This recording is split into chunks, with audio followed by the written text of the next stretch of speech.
The stars looked cold and empty as Captain Lee Hyun walked across the bridge of his ship. The Terra's Wrath was the biggest ship in the human fleet. It was built to fight in the worst places in space where other ships would break apart. Lee had been captain for 5 years and he knew every sound his ship made. "Captain, we have something on the sensors," said Navigator Choi Do-hyun. His voice was calm, but Lee could hear worry in it. A ship just appeared out of nowhere. "It looks damaged."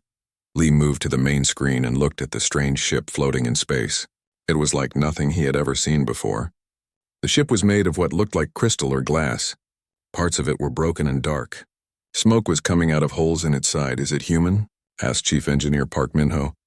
He was standing at his station ready to fix anything that might break. "No, sir," said Choi Do-hyun. "The design is completely alien, and they are sending signals." "Put it on speaker," Lee ordered. The bridge filled with strange sounds. It was like music mixed with the sound of glass breaking. Then a voice spoke in broken human language. "Please, help us. We are dying. Sanctuary. Please." Weapons Officer Kim Nari looked up from her station. "Captain, should I charge the weapons?" "We don't know if this is a trap," Lee thought for a moment. The human fleet was far from Earth on patrol duty at the edge of space. They rarely saw other ships out here and never alien ones. "Open a channel," he said. "This is Captain Lee Hyun of the human ship Terra's Wrath. Who are you and what do you want?" The alien voice came back clearer this time. "I am Kasara of the Villani people. Our world is gone. The hegemony destroyed it. We flee. We need sanctuary." "The hegemony?" Park Min-ho asked quietly. "I have heard that name before." "Bad news," Lee nodded. Everyone in the fleet had heard stories about the hegemony.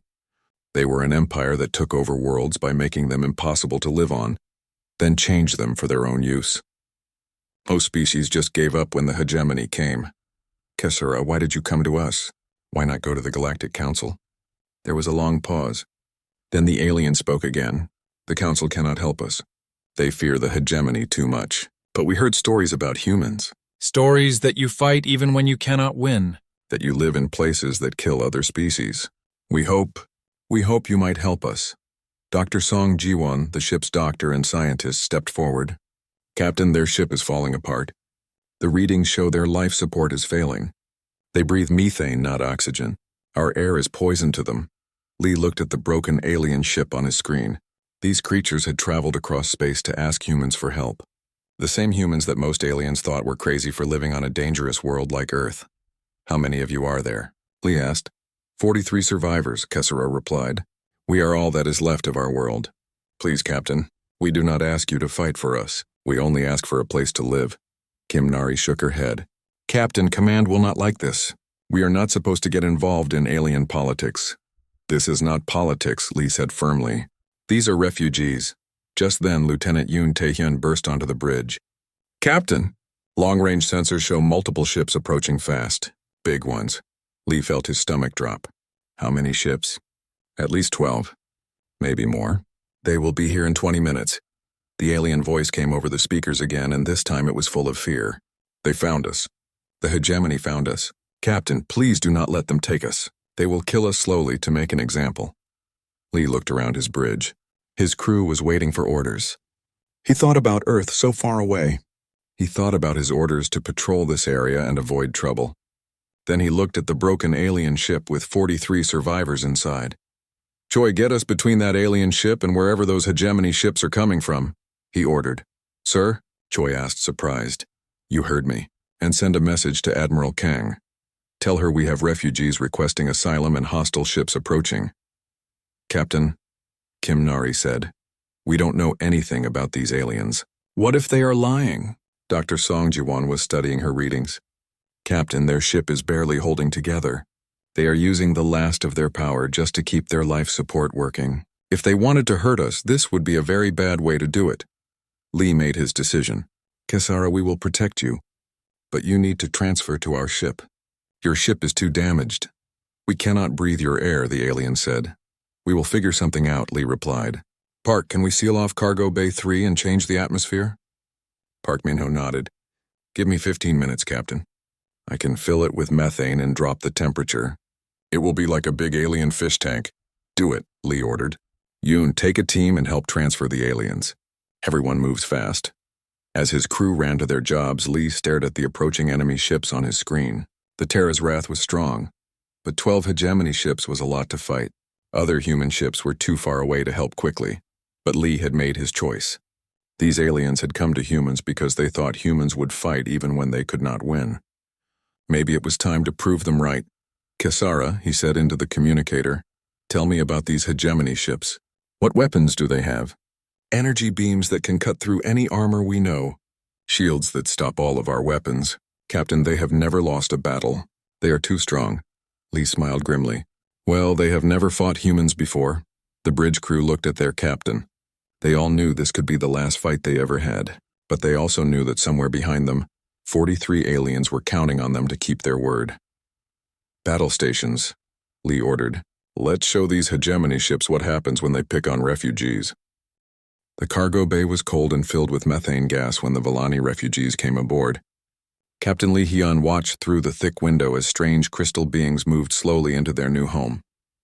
They looked like walking glass sculptures, but he could see they were afraid. Dr. Song Ji-won was working with Kesara through a communication system. The alien had to stay in a special suit to talk to the humans safely. "Captain," Dr. Song said, "Kesara is telling me more about the hegemony. They don't just take over worlds. They change the air and water to make it impossible for the original people to live there." Lee nodded. "How long before those ships get here?" 10 minutes, said Navigator Choi Do-hyun from his station. Lieutenant Yoon Tae-hyun ran up to Lee.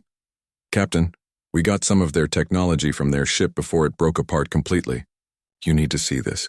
Yoon showed Lee a strange crystal device. "This is one of their computers. It works with light instead of electricity. And their weapons. They use pure energy. No bullets or missiles." "Interesting," Lee said. "What else?" "They think our stuff is scary," Yoon replied. "When they saw our guns and armor, they were shocked. They said our equipment is designed to work in places that would kill them instantly." Chief Engineer Park Min-ho came over the communication system. "Captain, those hegemony ships are big. Bigger than anything in our database. But they look clean. Like they never fight anyone who fights back." Lee thought about this. Most alien species lived on worlds that were safe and comfortable. They had never needed to build things that could survive in dangerous places. Humans were different. Earth was a hard world with storms, radiation, and a million ways to die. Everything humans built had to be tough. "Captain," Kim Nari called from her weapons station, "enemy ships are in weapon range. They are sending a message." "Put it on speaker," Lee ordered. A cold voice filled the bridge. "Human ship, you will surrender the Villani criminals immediately. Do not interfere with hegemony justice." Lee picked up the communicator. "This is Captain Lee Hyun. These aliens have requested asylum. We do not recognize your authority here." There was a pause. Then the voice came back, sounding surprised. "You dare to refuse the hegemony? You are just Deathworlders. Your species is barely civilized." "Maybe," Lee said. "But these refugees are under our protection now. Foolish. You will regret this choice." The communication ended. Lee looked around his bridge. His crew was ready for battle, but they all knew the odds were bad. "Dr. Song," Lee called, "ask Kesara about their weapons and shields. We need to know what we are fighting." Dr. Song talked quickly with the alien. "Captain, their energy weapons can cut through most armor like it's paper. Their shields can stop almost any attack, but Kesara says they have never fought anyone who uses kinetic weapons." "Kinetic weapons?" Lee asked. "Bullets, missiles, things that hit physically instead of using energy," Park Min-ho explained. "Most alien species stopped using them long ago." Kim Nari looked up from her station. "Captain, they are charging weapons. Multiple ships targeting us. Raise shields," Lee ordered. "All ships defensive formation around the cargo bay. Protect our refugees." The first energy beams hit the Terra's wrath. The ship shook, but the shields held. Lee was surprised. The weapons were powerful, but not as bad as he had expected. "Return fire," he ordered. Kim Nari fired the ship's main guns. Heavy metal projectiles shot through space at incredible speed. They hit the lead hegemony ship and punched right through its shields. "Direct hit," Kim reported. Their shields didn't stop us at all. On the main screen, Lee could see the hegemony ship spinning out of control. There was a big hole in its side where the human weapons had hit. They don't know how to defend against kinetic weapons, Lee realized. Their shields are made to stop energy, not solid objects. The battle continued. More human ships arrived to help. The destroyer Endurance, commanded by Captain Ryu Minwoo, came in fast and started firing. The frigate Steel Rain under Captain Lim Gale attacked from another angle. But the hegemony had more ships and their weapons were still dangerous. The human ship Defiance took a direct hit and lost power. The crew kept fighting anyway, using backup systems and manual controls. Dr. Song Ji-won was amazed. Kesara says she has never seen anything like this. Most species surrender when their main systems fail, but humans keep fighting even when their ships are almost destroyed. Lee watched as Lieutenant Yoon led a boarding party onto a damaged hegemony ship. The aliens inside couldn't understand how humans could fight in a ship filled with radiation and toxic air. "Captain," Park Min-ho reported, "we have damage on decks 5 and 6, hull breach in Section C. But all systems are still working. Can you fix it?" Lee asked. "Already working on it," Park replied. "It will take time, but we will keep fighting." The hegemony ships started to pull back. They were not used to enemies who fought back this hard. Their clean, perfect ships were being damaged by weapons they had never seen before. "They are retreating," Kim Nari reported. But Lee knew this was not over. Dr. Song asked Kesara if the hegemony ever gives up. Dr. Song talked with the alien, then shook her head. "No, Captain. They will bring more ships. Many more." Lee looked at the crystal beings in the cargo bay. They were watching the battle through the windows, seeing humans fight and die to protect them.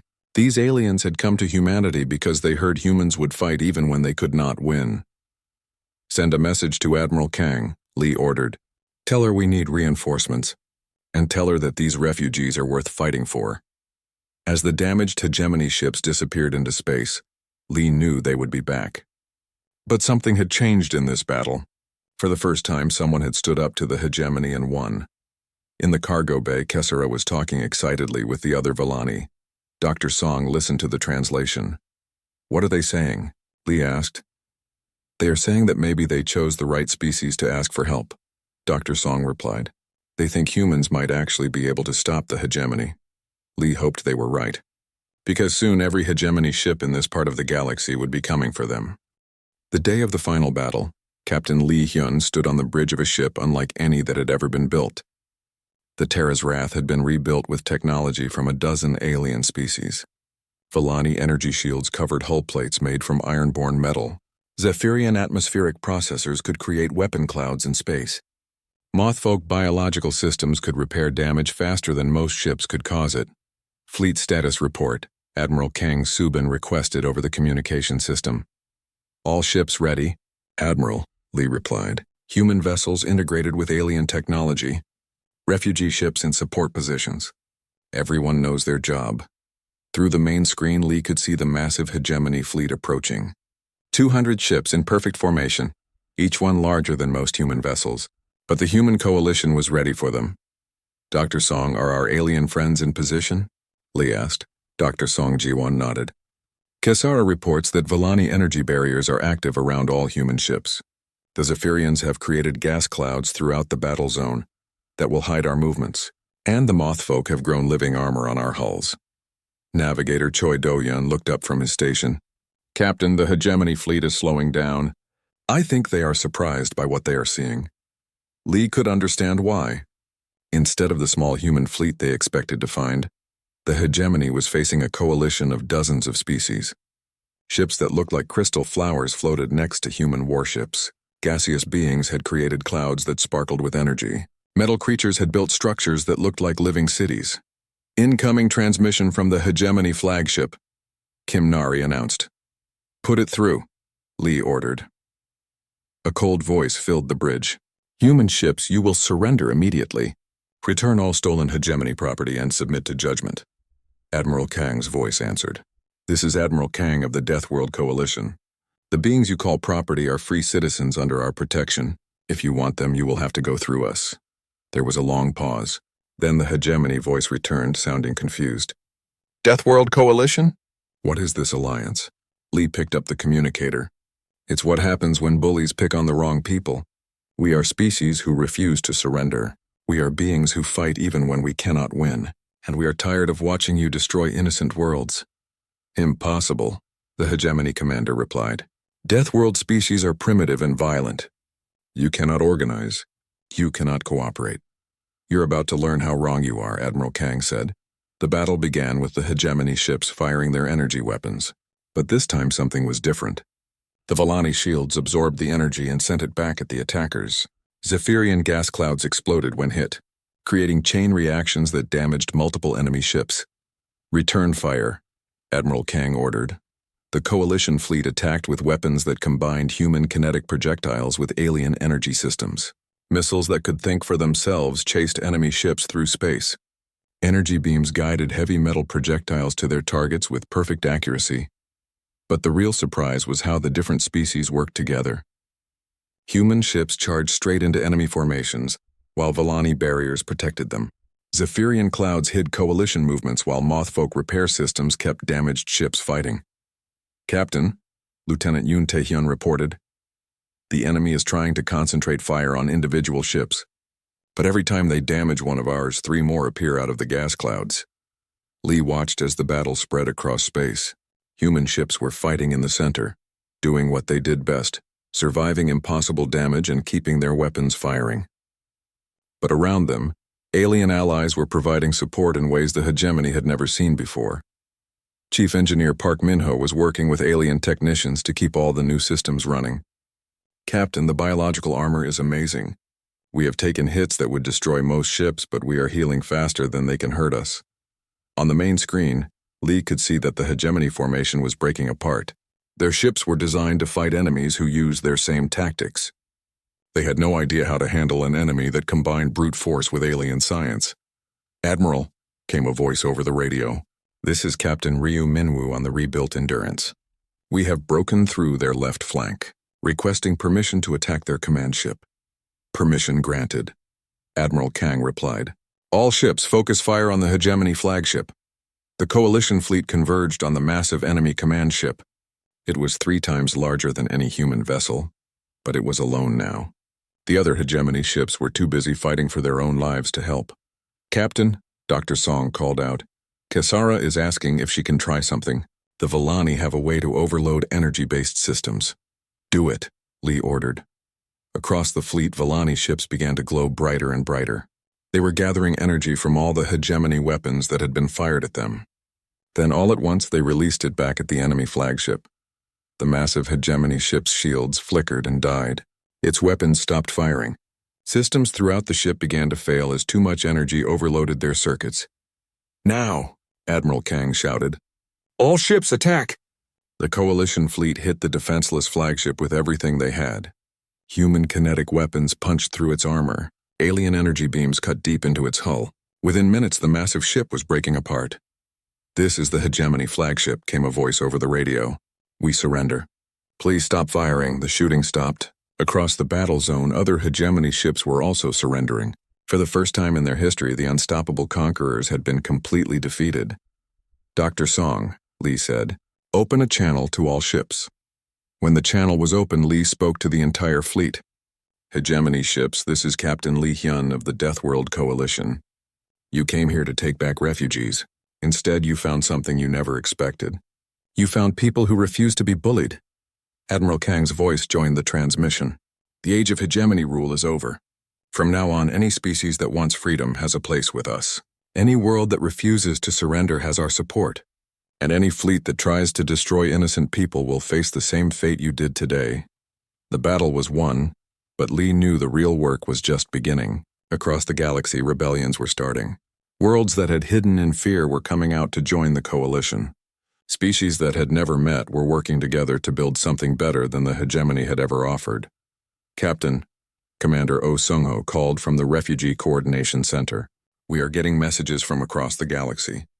Hundreds of species want to join the Deathworld Coalition. They want to learn how to fight back." Lee smiled. "Tell them they are welcome. But make sure they understand.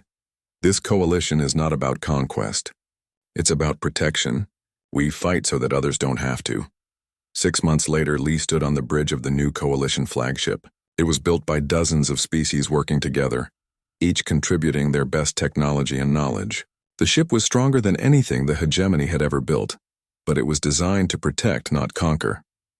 "Captain," Dr. Song reported, "we just received word from the former hegemony capital. The last of their military leaders have surrendered. Their empire is officially dissolved. And what happens to their worlds? Lee asked. They are being returned to their original inhabitants, Dr. Song replied. Species that were driven away generations ago are coming home. It will take time, but they are rebuilding. Lee looked out at the stars.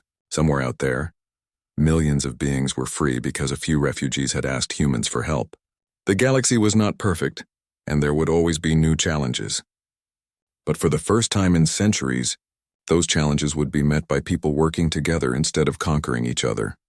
Captain, Kesara's voice came through the communicator. My people have a new saying.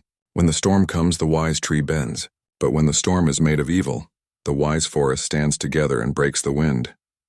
Lee nodded. I like that saying, Kesara. I think it describes us perfectly. The Deathworld Coalition had begun with humans protecting alien refugees.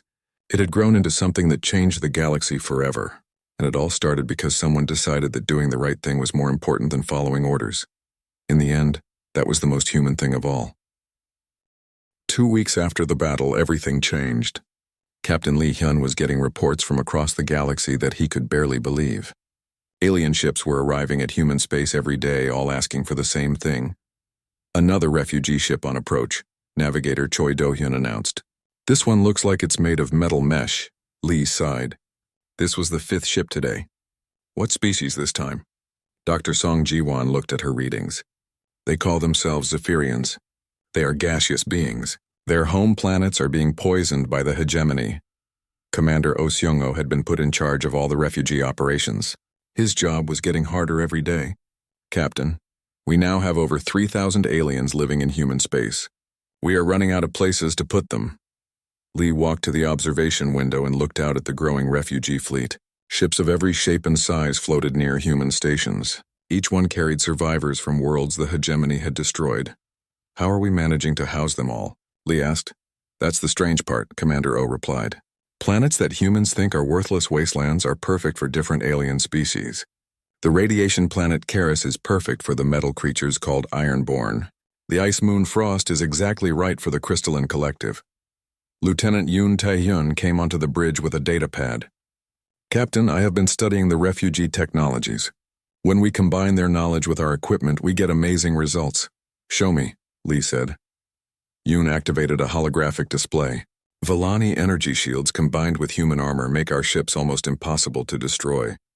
Zephyrian atmospheric processors can turn any planet into a livable world, and the Mothfolk have biological computers that can repair themselves. It was true. The refugees were not just taking human help. They were giving back by sharing their advanced science. Human ships were becoming stronger and more advanced every day. Captain, Kim Nari called from her station. We are getting a long-range transmission. It's from Captain Lim Gale on Deep Patrol. Put her through, Lee ordered. Captain Lim's face appeared on the main screen. She looked excited but also worried. Captain Lee, you need to hear this. We found a secret hegemony base, but that's not the important part. The important part is what we found there. What did you find? Lee asked. Rebellion, Lim replied. There are alien species all over the galaxy who are fighting back against the hegemony. And they are all asking about humans. Lee felt a chill run down his spine. What do you mean? They want to know if the stories are true. If humans really defeated a hegemony fleet. If humans really protect refugees instead of surrendering them. Captain, our reputation is spreading faster than we can travel. Dr. Song Ji-won looked up from her station. Captain Kesara wants to speak with you. She says it's important. Lee walked to the communication panel. What is it, Kesara? The crystal alien's voice was excited. Captain, my people have been sending messages across the galaxy. We told everyone what humans did for us. Now species that have hidden for years are coming out of hiding. Is that good or bad? Lee asked. Good for refugees, bad for the hegemony, Kesara replied. But Captain, there is something else. The hegemony is scared. For the first time in their history, they are afraid. Chief Engineer Park Min-ho looked up from his work. Captain, if the hegemony is scared, they will do something desperate. Lee knew Park was right. A scared enemy was often more dangerous than a confident one. Sir, Navigator Choi called out. I'm detecting a massive fleet approaching from hegemony space. This is much bigger than anything we have seen before. How big? Lee asked. Over 200 ships, Captain, and they are all coming here. The bridge went silent. Even with all their new alien allies and improved technology, 200 ships was an enormous force. Admiral Kang's voice came over the communication system. All ships, this is Admiral Kang. Long-range sensors confirm a massive hegemony fleet approaching human space. Estimated time of arrival is 6 days. Lee looked around his bridge. His crew had been through many battles, but nothing like what was coming. Dr. Song, he said, ask all the refugee species if they want to evacuate. We can move them to safer systems. Dr. Song talked with Kessara and other alien representatives. After a few minutes, she shook her head. Captain, they refused to leave. They say humans protected them when no one else would. Now they want to fight beside us. They can't all fight, Lee pointed out. Most of them are not warriors. No, but they have other skills, Dr. Song replied. The Villani can create energy barriers. The Zephyrians can hide entire fleets in gas clouds. The Mothfolk can grow armor that heals itself. They may not be soldiers, but they can help. Lieutenant Yoon came back onto the bridge. Captain, I have been working with alien engineers. We have new weapon designs that combine human kinetic weapons with alien energy systems, but we need time to build them. How much time? Lee asked. 4 days minimum, Yoon replied. We have 6 days before they arrive, Lee calculated. That might be enough. Commander O called from the Refugee Coordination Center. Captain, something interesting is happening. Refugee ships are arriving with news from across the galaxy. The hegemony is having problems everywhere. Rebellions are starting on dozens of worlds. Lee felt a spark of hope. Are you saying our fight here is inspiring others? More than that, Commander O replied. Species that thought they were alone are finding each other. They are forming alliances, and they are all asking the same question. Will humans help them fight? Lee looked out at the refugee fleet again. Thousands of aliens from dozens of species were living in human space. They had come asking for protection, but now they were offering to fight. Captain, Kim Nari said quietly. What do we tell them? Do we ask refugees to fight in our war? It's not our war anymore, Lee replied. It's everyone's war. The hegemony has been bullying the galaxy for too long. Maybe it's time someone stood up to them. Admiral Kang's voice came over the communication system again. All ships, all stations, all refugee representatives report to the War Council in 2 hours. We need to plan for the biggest battle in human history. As Lee prepared to leave the bridge, Kessara's voice came through the communicator one more time. Captain Lee, the crystal alien said, my people have a saying, when the storm comes, the wise tree bends. But sometimes the storm is so big that bending is not enough. Sometimes you must grow roots so deep that nothing can move you. What does that mean? Lee asked. It means humans have given us roots, Captain. Now we will stand with you no matter how big the storm gets. Lee smiled as he left the bridge. 6 days to prepare for the biggest battle in galactic history. But for the first time since this all started, he believed they might actually win.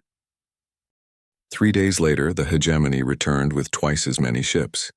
Captain Lee Hyun stood on the bridge of the Terra's Wrath, watching the enemy fleet approach. They came in perfect formation like they were going to a parade instead of a battle. 36 ships, Navigator Choi Do-hyun reported. They really want those refugees back. Admiral Kang Subin had arrived with more human ships, but they were still outnumbered 3-1. The Admiral's ship, the Iron Will, took position next to the Terra's Wrath.